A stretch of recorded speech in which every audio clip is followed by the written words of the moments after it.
We be too fascinated with money, chasing dollars but don't have the credit. Get some knowledge and learn how to get it. You can have it, but what about spirit?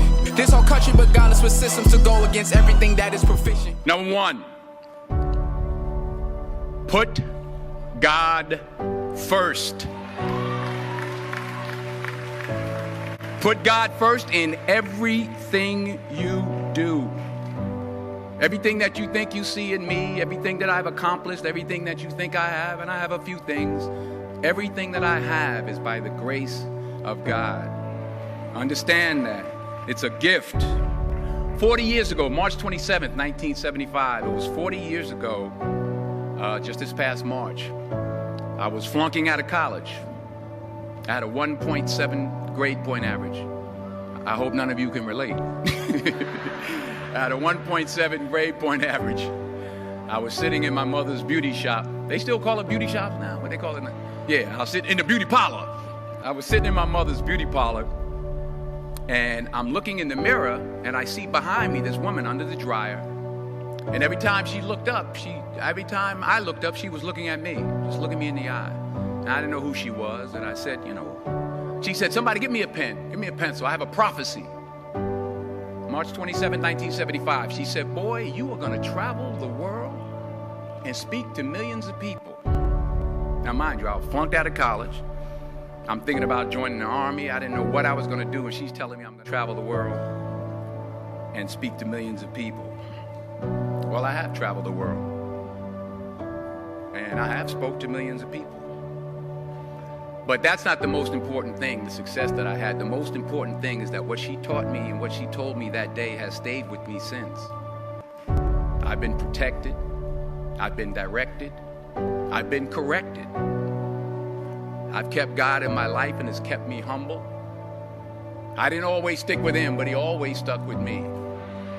So stick with him in everything you do. If you think you want to do what you think I've done, then do what I've done and stick with God. Number two, fail big. That's right. Fail big. Today's the beginning of the rest of your life, and it can be very frightening. It's a new world out there. It's a mean world out there, and you only live once. So do what you feel passionate about. Take chances professionally. Don't be afraid to fail. There's an old IQ test, was 9 dots, and you had to draw 5 lines with a pencil within these 9 dots without lifting the pencil. The only way to do it was to go outside the box. So don't be afraid to go outside the box. Don't be afraid to think outside the box. Don't be afraid to fail big, to dream big. But remember, dreams without goals are just dreams, and they ultimately fuel disappointment. So have dreams, but have goals.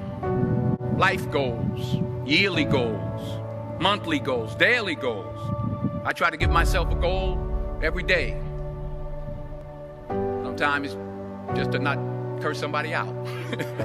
Simple goals, but have goals. And understand that to achieve these goals, you must apply discipline and consistency. In order to achieve your goals, you must apply discipline, which you have already done, and consistency every day, not just on Tuesday and miss a few days. You have to work at it every day. You have to plan every day. You've heard the saying, we don't plan to fail, we fail to plan. Hard work works. Working really hard is what successful people do. And in this text, tweet, twerk world that you've grown up in, remember, just because you're doing a lot more doesn't mean you're getting a lot more done. Remember that. Just because you're doing a lot more doesn't mean you're getting a lot more done.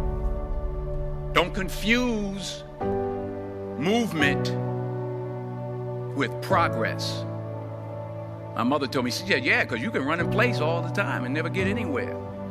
So continue to strive, continue to have goals, continue to progress. Number 3, you'll never see a U-Haul behind a hearse. I'll say it again. You'll never see a U-Haul behind a hearse. I don't care how much money you make, you can't take it with you. And it's not how much you have, it's what you do with what you have. We all have different talents. Some of you will be doctors, some lawyers, some scientists, some educators, some nurses, some teachers. Yeah, okay. Some preachers.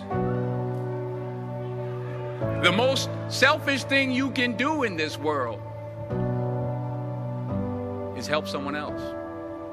Why is it selfish? Because the gratification, the goodness that comes to you, the good feeling that I get from helping others, nothing's better than that. Not jewelry, not big house I have, not the cars, but it's the joy. That's where the joy is, in helping others. That's where the success is.